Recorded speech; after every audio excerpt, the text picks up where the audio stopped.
Assalamualaikum warahmatullahi wabarakatuh. Izin memperkenalkan diri, nama saya Rachel Stefani.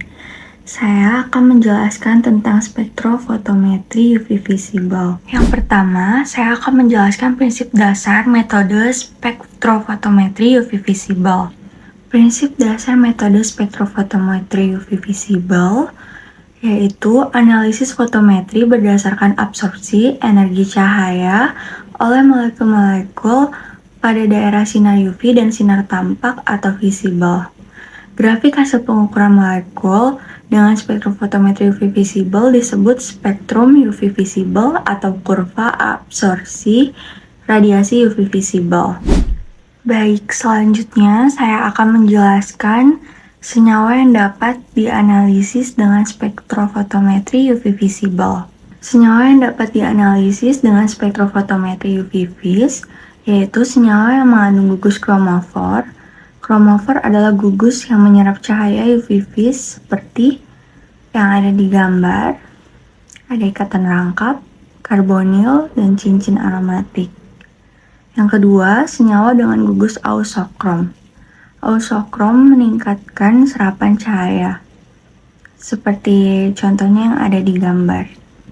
Selanjutnya, senyawa organik terwarnai atau beraroma. Misal, zat warna, pigmen, senyawa aromatik, vitamin A, B2, dan B6. Yang terakhir, senyawa anorganik berwarna. Misal, kompleks logam seperti CuH2O6 2+, FeSCN2+, dan MnO4-. Yang selanjutnya, saya akan menjelaskan apa yang dimaksud dengan orbital sigma, Pi, dan N, dan saya akan memberikan contohnya. Saya akan menjelaskan orbital sigma. Orbital molekul yang simetris terhadap rotasi ikatan, elektronnya disebut elektron sigma. Terjadi pada ikatan tunggal atau jenuh, beserta contoh-contohnya. Selanjutnya, orbital V. Orbital molekul yang tidak simetris terhadap rotasi ikatan. Elektronnya disebut elektron V. Terjadi pada ikatan rangkap atau tidak jenuh. Orbital non-ikatan. Orbital atom yang tidak ikut membentuk ikatan kimia, elektronnya disebut elektron non-ikatan atau elektron bebas. Ditemukan pada atom dengan pasangan elektron bebas, beserta contoh-contohnya. Selanjutnya, saya akan menyebutkan dan menjelaskan faktor-faktor yang mempengaruhi pergeseran panjang gelombang di daerah UV vis. Yang pertama, saya akan menjelaskan perpaduan kromofor dan ausokrom. Seperti contoh di gambar, bila terikat ke kromofor, terjadi pergeseran merah, batokromik, dan peningkatan intensitas hiperkromik. Selanjutnya, pengaruh pelarut polar.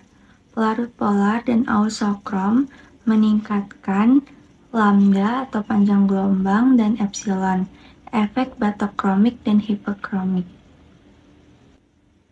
Selanjutnya, lingkungan elektronik.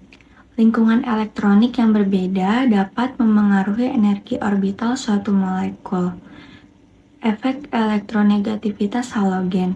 Semakin rendah elektronegativitas halogen, dari Cl ke Br ke L, energi transisi elektron akan menurun. Penurunan energi transisi ini menyebabkan pergeseran spektrum serapan ke arah panjang gelombang yang lebih besar, yaitu dikenal sebagai pergeseran merah. Contoh energi transisi yang diberikan dalam satuan nanometer menunjukkan hubungan seperti contoh yang ada di gambar. Selanjutnya, lingkungan elektronik. Pengaruh lingkungan molekul. Lingkungan di sekitar molekul dapat memengaruhi energi transisi elektron. Hubungan dengan halogen. Semakin tinggi keelektronegatifan suatu halogen, maka energi transisi elektron akan semakin meningkat, sementara panjang gelombangnya akan semakin berkurang. Seperti pada contoh di gambar. Selanjutnya, pergeseran batokromik. Seiring dengan bertambahnya ukuran halogen, terjadi pergeseran merah atau batokromik, yang berarti panjang gelombang maksimum bergeser ke nilai yang lebih besar. Hal ini terlihat dari contoh di atas, di mana urutan ukuran halogen adalah Cl, Br, L, dan panjang gelombang transisi juga meningkat. Saya akan menyebutkan dan menjelaskan instrumentasi spektrofotometer UV visible beserta fungsinya. Fungsi yang utama, komponen utama, sumber cahaya, menyediakan cahaya UV dan visible. Yang kedua, monokromator, memilih panjang gelombang tunggal.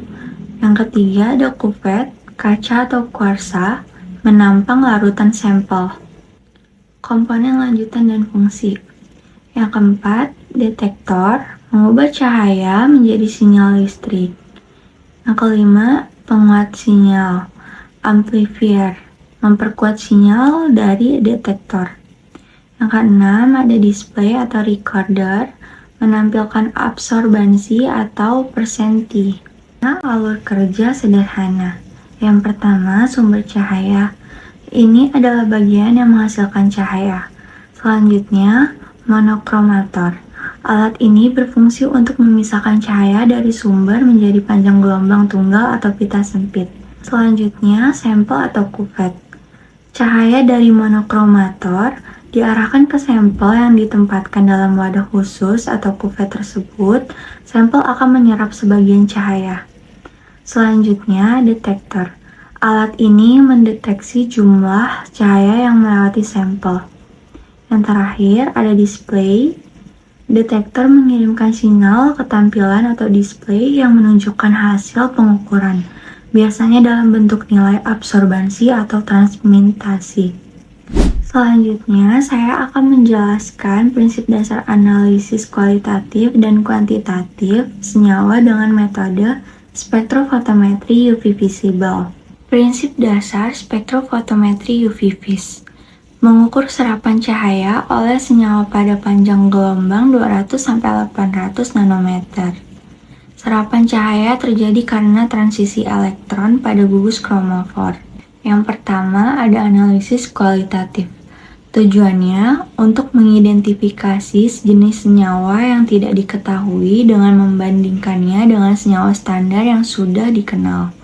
Prinsip dasarnya dari metode ini adalah bahwa setiap senyawa memiliki nilai panjang gelombang maksimum yang unik atau khas. Setiap senyawa memiliki lambda max yang spesifik. Jika lambda max dari sampel yang diuji sama dengan lambda max dari senyawa standar, maka dapat disimpulkan bahwa sampel tersebut adalah senyawa yang sama. Selanjutnya, analisis kuantitatif. Tujuannya menentukan kadar senyawa. Prinsipnya berdasarkan hukum Lambert-Beer, semakin tinggi konsentrasi, semakin besar absorbansi. Langkahnya adalah tentukan lambda max buat larutan standar, ukur absorbansi buat kurva kalibrasi, dan yang terakhir ukur sampel, baca konsentrasi dari kurva tersebut. Yang terakhir, saya akan menjelaskan kelebihan dan kekurangan metode spektrofotometri UV visible. Saya akan menjelaskan kelebihannya. Yang pertama, metode sensitif dan akurat. Metode ini memiliki sensitivitas dan akurasi yang tinggi, yang berarti dapat mendeteksi dan mengukur konsentrasi analit yang sangat rendah dengan presisi yang baik. Akurasi yang tinggi memastikan bahwa nilai yang diperoleh sangat dekat dengan nilai yang sebenarnya. Sensitivitas ini sangat berguna untuk mendeteksi kontaminan atau senyawa dalam jumlah kecil. Selanjutnya, mudah digunakan. Penggunaan spektrofotometer UV vis relatif sederhana dan mudah. Pengukuran dapat dilakukan dengan cepat dan efisien. Hanya membutuhkan waktu beberapa menit untuk mendapatkan hasil. Selain itu, metode ini bersifat non-destruktif sehingga sampel dapat digunakan kembali setelah pengukuran. Selanjutnya, kekurangannya, yaitu hanya dapat mengukur senyawa yang memiliki gugus kromofor dan ausokrom. Yang kedua, cocok untuk sampel dalam keadaan tunggal atau untuk campuran perlu pemisahan atau teknik khusus. Sekian yang dapat saya sampaikan, semoga bermanfaat. Dengan ini saya akhiri presentasi saya. Terima kasih.